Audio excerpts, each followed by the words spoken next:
നമസ്കാരം, ഞാൻ രജനി അഭിലാഷ്.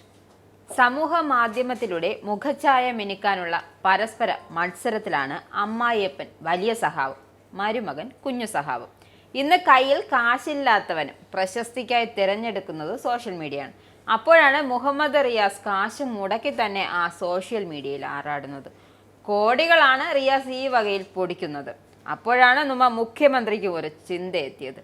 എന്തേ റീൽ റിയാസിന് കിട്ടുന്ന അത്ര പോപ്പുലാരിറ്റി തനിക്ക് കിട്ടുന്നില്ല? അതെന്താ, തനിക്കും ഒരു PR ടീം ഉണ്ടല്ലോ. പക്ഷേ കാര്യങ്ങൾ വിചാരിച്ചതുപോലെ അത്രയ്ക്ക് അങ്ങ് വർക്കൗട്ട് ആവുന്നില്ല. അതായത് മുഖ്യൻ്റെ PR ടീം നനഞ്ഞ പടക്കമായാണ് പ്രവർത്തിക്കുന്നത്. എന്നാൽ പിന്നെ ഈ നനഞ്ഞ പടക്കത്തെ ഒന്ന് ചൂടാക്കാമെന്ന ചിന്ത മുഖ്യനും വന്നു.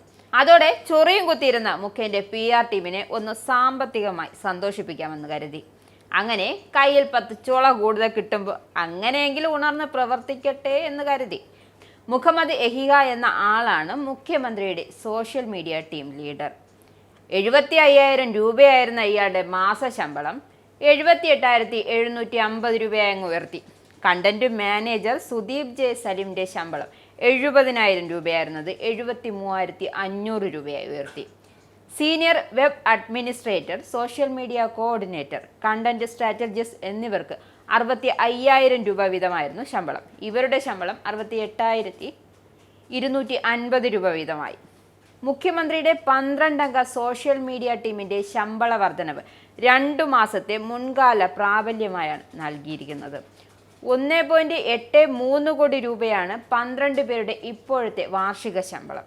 പുതുക്കിയ വർധനവ് പ്രകാരം ഇവരുടെ വാർഷിക ശമ്പളം 2.25 കോടി കടക്കുമെന്നാണ് കരുതുന്നത്.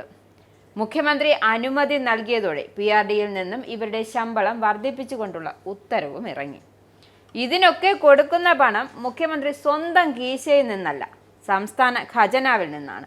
മാസങ്ങളോളം മുഖ്യമന്ത്രിയുടെ കൺമുന്നിൽ സമരം ചെയ്യുന്ന ആശമാരുടെ പ്രശ്നം പരിഹരിക്കാൻ സമയമില്ല, അതിനുള്ള താല്പര്യവും ഇല്ല. മനസ്സുണ്ടെങ്കിലല്ലേ താല്പര്യം ഉണ്ടാവും. അപ്പോൾ മനസ്സുമില്ല, താല്പര്യവും ഇല്ല. ആശമാർ പൊങ്കാല ഇട്ടാലും കൊള്ളാം, മുടി മുറിച്ചാലും കൊള്ളാം. ഇതൊന്നും തൻ്റെ വിഷയമേ അല്ല. 232 രൂപ പ്രതിദിന വേതനം വാങ്ങുന്ന ആശമാർക്ക് 100 രൂപ പോലും കൂട്ടി നൽകാനാവില്ല നിലപാടെടുത്ത മുഖ്യമന്ത്രിയാണ് തൻ്റെ വിശ്വസ്തരുടെ ശമ്പളം വർദ്ധിപ്പിച്ചത് എന്നതാണ് വിരോധാഭാസം. ജനങ്ങളുടെ നികുതി പണം 4ാം വാർഷികത്തിൻ്റെ പേര് ഒരു ഉളുപ്പുമില്ലാതെ ചെലവാക്കാമെന്ന് പറഞ്ഞാൽ അത് തീരെ കുറഞ്ഞു പോകും. കോടികൾ ദൂർത്തടിക്കാമെന്ന് തന്നെ പറയണം. അതിനൊരു ഉളുപ്പുമില്ല.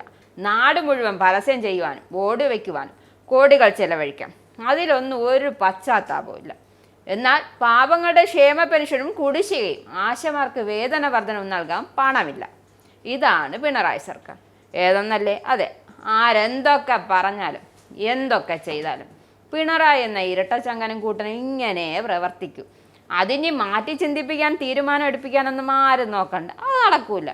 കയ്യിൽ നക്കി തിന്നാൻ നല്ലുപ്പില്ലെന്ന് പരാതി പറയുന്ന സർക്കാരിന് തങ്ങളുടെ പ്രിയപ്പെട്ടവരെ പ്രീതിപ്പെടുത്താൻ ആവശ്യം പോലെ പണമുണ്ട്. എന്തായാലും കാര്യങ്ങളുടെ പോക്ക് ഇങ്ങനെയാണെങ്കിൽ വീണ്ടും ഇരട്ടച്ചങ്കം തന്നെ ഭരണത്തിൽ വരും. പൊതുജനം കഴുതയാണെങ്കിൽ മാത്രം.